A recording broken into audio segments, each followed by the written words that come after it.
Hey YouTube, breaking up the videos on that Yamaha 12 ERG 121. Something else. Actually, I don't know why I looked this out on Sunday. Here's Phil. Yep, and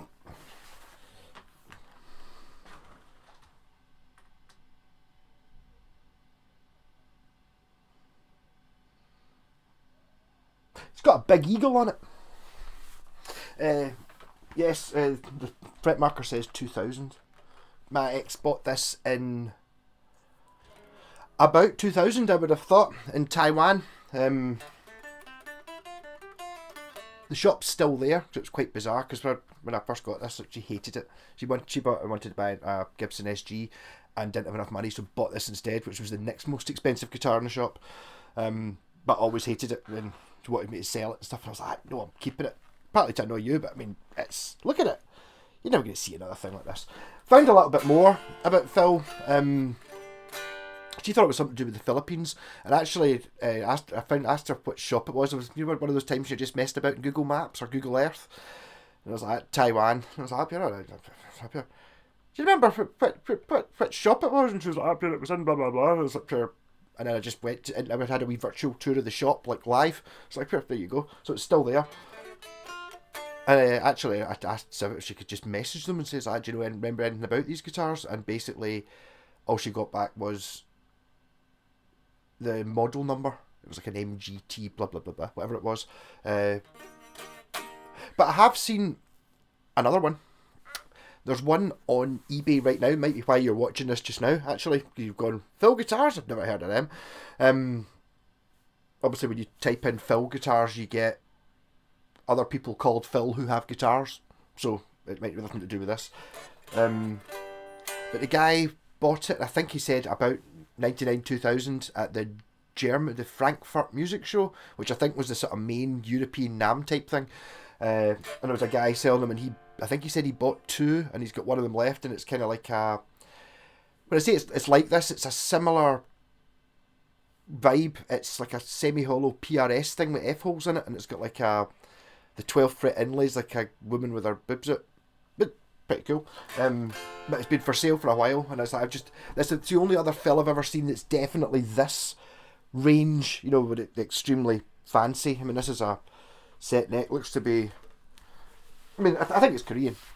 Although apparently it's meant to be like I'd say it's a two-piece mahogany body, two strung. Hands put in, you can see these things aren't in straight. It's really noticeable in the E string there, the top ferrule. The E string kind of goes, which means it's handmade, or hand drilled anyway, which may or may not be a good thing.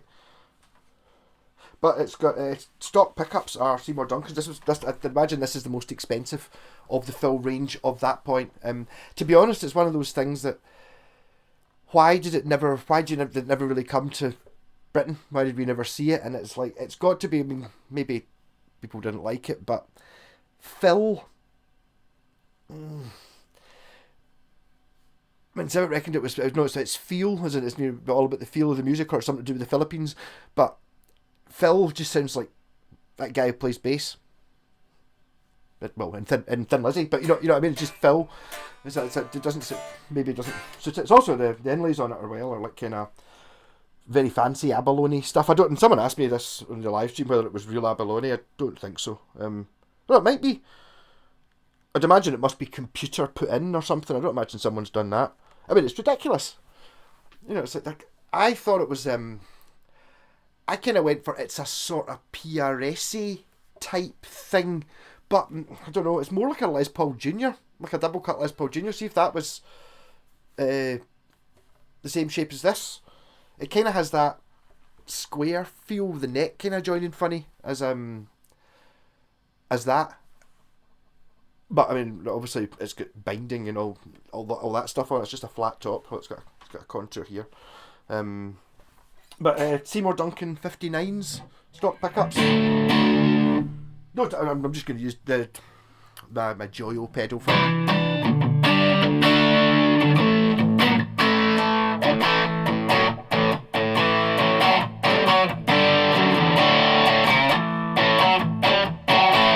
I never really noticed how much of a Les Paul it was. I never really thought it was.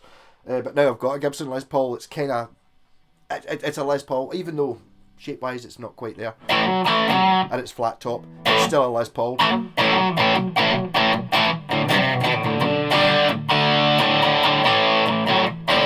Right down to the slightly weird way that you have to wear it kind of on your side, so that the funny neck angle it's got it.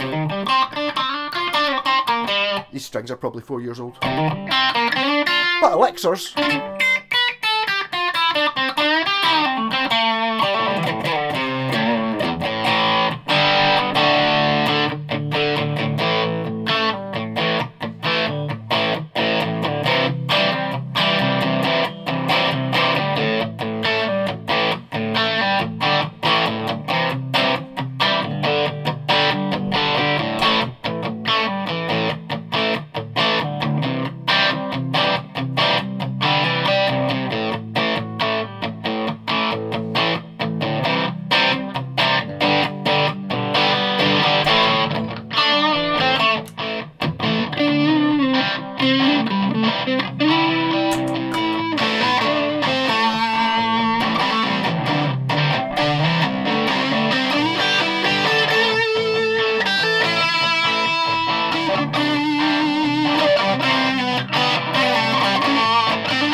Well, the strings are ancient on it, so I can't expect it to hold tune that long. Oops. It's the G and the D.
bit of 2 frets.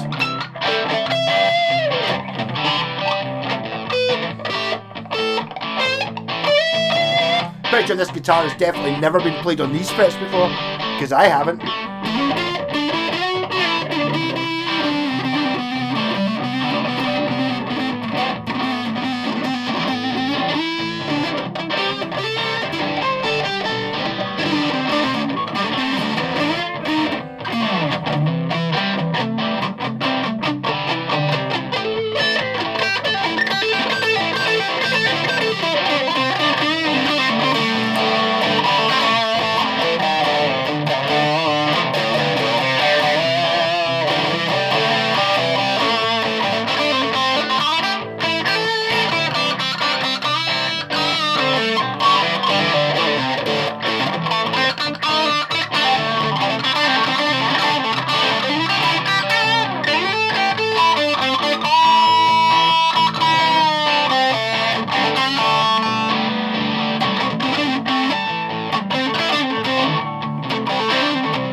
Sorry, I got a wee bit carried away there. This new thing I've been doing, it's like that's I must be doing minor because it's a major riff. It's like, oh, so it's like, oh, some of the notes were wrong and some of them are different. Different things happen. Yeah, a bit bizarre. But whoever's looking at, if you're here looking at that because of this one, that one is down in Kent, I think it is. It's they are good guitars. It's I reckon it's a premium Korean guitar. It's actually Grover's. No, they kind of feel like them. It's got good tuners. It's got the big kidney buttons like Grover's, but if you look in the back, they just look normal. No sign of any serial numbers or anything like that. I mean, how many are there? I don't know. I have seen Phil Pro guitars before. There's like Strats and stuff. They just look like, it looks like it's the same font, but the guitars don't really look anything like this. I also saw somebody selling, was it a Roberts guitar or something like that? Some American company, and their top of the range one was it was somebody's signature model. I couldn't remember who it was, and it was basically this but blue with the eagle and stuff on it. I think it might have even been called the Eagle, the guitar. But it's ridiculously bling. I mean, it's just, look at this, pure ridiculous. It's like the Washburn Eagle almost. Everything just a little bit too fancy.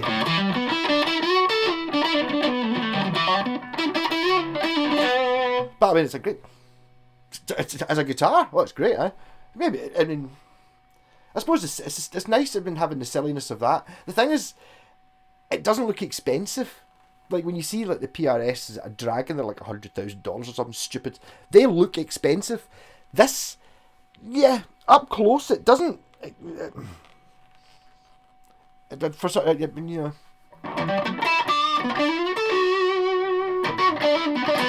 but it's put on a decent guitar.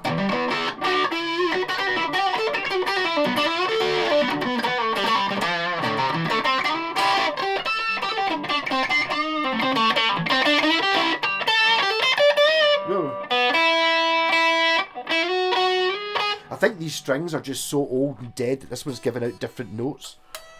If you've ever had problems with intonation and stuff like that, or buzzing, before you take the guitar to somebody to get it fixed, make sure that you've put new strings on it, because that it's very possible that's the problem.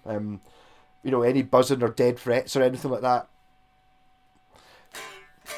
I suppose then you know, dead strings can just make it never work. And there is a point where if you're trying to set the intonation and it's not anything like right, there's no point even trying to do it with strings that are a year old, because they're thicker in the middle or thinner or less rusty or something, so they're not a uniform thing anymore, and they're pure dead, and they're pure used to being on the tuner there and bent there and all that for forever. So there was your wee break from Yamaha fandom. So, Phil, if anyone's ever seen another one, apart from that one that's on Facebook Marketplace just now in Kent, interesting guitars. I don't think it's not a one-off, but not very many of them. Rocking.